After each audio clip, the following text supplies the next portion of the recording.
Most small businesses, as they're trying to grow, spend a lot of their energy on leads. And what they don't realize is there is a much more effective way to get far more clients without spending their energy and their effort on trying to get more leads. We're going to talk about that today. We have to do that by starting talking about typical client management. Get a new lead, you put their information on a sticky note and stick it on your desk. Maybe you put it in your phone and you shoot them a quick email. Hey, I'm available at these times. You're waiting for the response. And then you realize, I got to get that quote sent out. Then the phone rings and a customer calls you. Your client calls you. They're trying to figure out, hey, what's going on with our service. 3 weeks later, we look back and we realize, that lead I was talking to, they never responded. And well, what's happened by now is they've completely lost interest, or they've gone to one of your competitors. And this is sort of the experience that we live in, right? You have this feeling of chaos, a lot of energy in this back and forth and waiting and back and forth, and ultimately missed opportunities. These things are slipping through the cracks. There is a way to plug the holes in your business and take advantage of those missed opportunities, but it requires that you have a mental shift in the way you think about managing your clients. Smart client management is a completely different approach.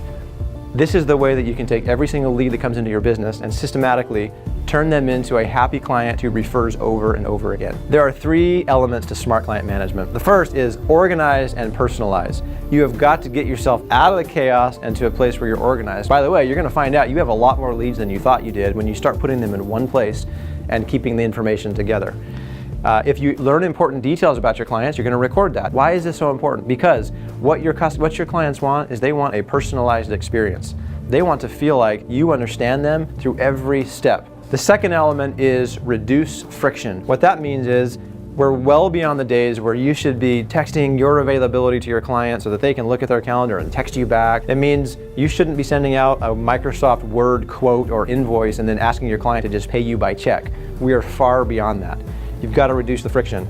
How do you make it really easy for someone to refer you if they have a friend who they think should take advantage of your business? So reduce all the friction you can so your clients say, man, it is easy to do business with them. The third element is follow-up. We have got to fix the follow-up failure. That's where a lot of this waste and leakage is happening, is we're just not following up enough. So at every step, we've got to make sure we have backup follow-up systems in place. If I have a brand new lead and I'm going to invite them to an appointment, they haven't replied, I've got to send them a quick reminder. If they have scheduled an appointment, I want to make sure that they're reminded the day before, maybe the morning of, so that they're not forgetting that appointment and I'm sitting there wasting an hour with my schedule filled out for that appointment. And of course, as we get new clients, it's critical that we stay in touch with our new clients, we continue to deliver value to them, and that they feel like we have a relationship. Don't make referrals be accidental. Make sure you're following up. When your client has had a great experience, proactively reach out to them and follow up and ask them for reviews and ask them for referrals. So I want you to just stop and reflect on your business and ask yourself the question, how often do I have leads that are slipping through the cracks? Opportunities that I'm missing because I'm doing typical client management. And maybe the more important question is, how much opportunity is there in my business? What would happen if I was organized? I had a system where I was personalizing the message for every one of my clients. I reduced all of the friction so people felt like I was easy to do business with, and I was following up at every step of the way. How many more leads would be turning into clients? And how many more of your clients would be giving you reviews and referrals and growing your business? Smart client management is the answer for growing your small business.